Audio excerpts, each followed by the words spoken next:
Okay, welcome back. We have been introducing this linear hash table already, right?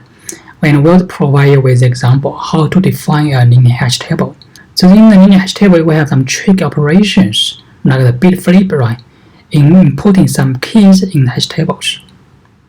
In this way, we can do some lazy extensions. So this linear hash table has lots of advantages. It combines the advantage from both the conventional hash table and the extensive hash table. In other words, we can grow the hash table in both the horizontal way as well as the vertical way.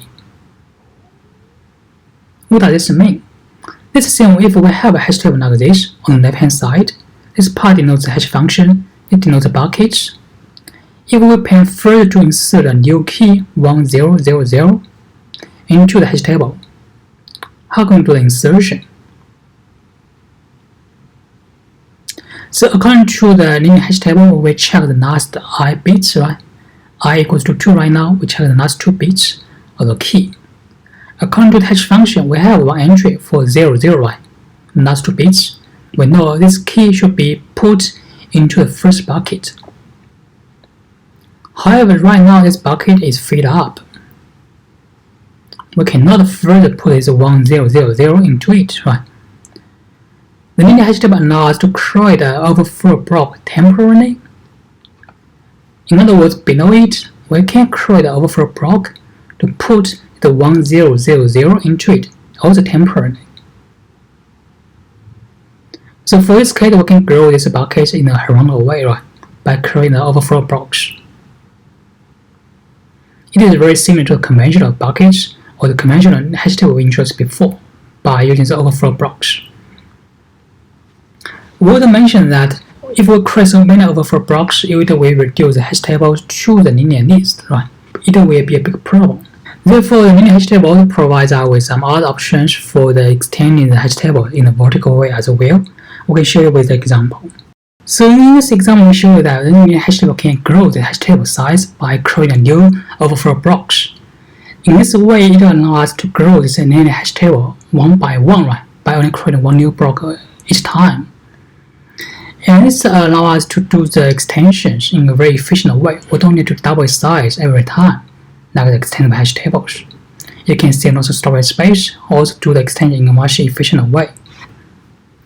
Then the question will be, can we keep creating new overflow blocks in extending the hash tables? If so, we reduce this linear hash table to the conventional hash tables, right? And this hash table will be not efficient anymore in the follow-up creations. And besides creating the new overflow blocks, we can also create some more buckets as well. In other words, we can grow these hash tables in a vertical way as well. How can we do this? Besides creating the overflow blocks, we can also create new buckets. In other words, we can further grow this n number.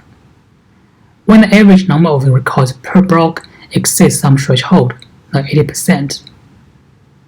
In other words, if we find that the hash table has created so many new overflow blocks, then we cannot create further new blocks anymore.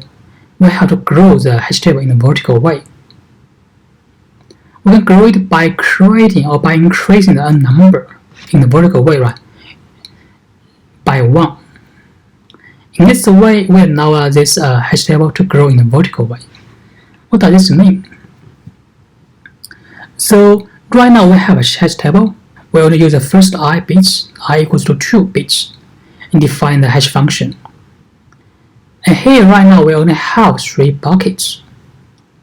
We have 3 buckets, right? And we also store this 0111 into the second bucket by flipping its most important bits we mentioned before, right? If right now it will have used up all the space in the hash table right now, and we can create some overflow blocks. However, if we find the storage space, this ratio exceeds some threshold, then we have to grow this hash table in a vertical way. We can do so by increasing n from 3 to 4. Right? How can we do this growth by increasing the n from 3 to 4? We can do so by introducing one more entry for both the hash function as well as the new bucket. If we grow this n from 3 to 4, in other words, we have to also project this 1, 1, right, in the hash function. to some new buckets. And these new buckets will be corresponding to the 1, 1 is key, right? In other words, by increasing the n number from 3 to 4, we can grow this hash table from the left-hand side to the right-hand side. We have one more bucket. This bucket corresponding to the 1, 1 is key, right? At the same time, we also have to grow this hash function because right now we have the bucket for the 1, 1 here. In other words, we can create one entry mapping this 1, 1 to its bucket. So besides the growth, we also have to make some changes to the data we store in them, right? Before we mentioned that we do the native growth. In other words, we didn't expand the hash tables for storing the 0, 1, 1, 1, right? We put it in the second bucket temporarily. However, right now if we grow this n from 3 to 4, we have its bucket already. And we have to move this 0, 1, 1, 1 to its itself bucket. Right? In this way, we can move this key from the second bucket to the fourth bucket, its correct bucket, and we can map its 1, 1 to the bucket address. Right? And when we grow this n from 3 to 4, actually this I is not changed. Because we know that the first 2 bits should be enough to project the key to 4 buckets. It should be safe, right? We only need to create a new bucket and also map this bucket in the hash function. We also need to move some temporary stored data from some old bucket to a new bucket. Okay, so this is a linear hash table extension in a vertical way by growing its n from a number by increasing its value with one value.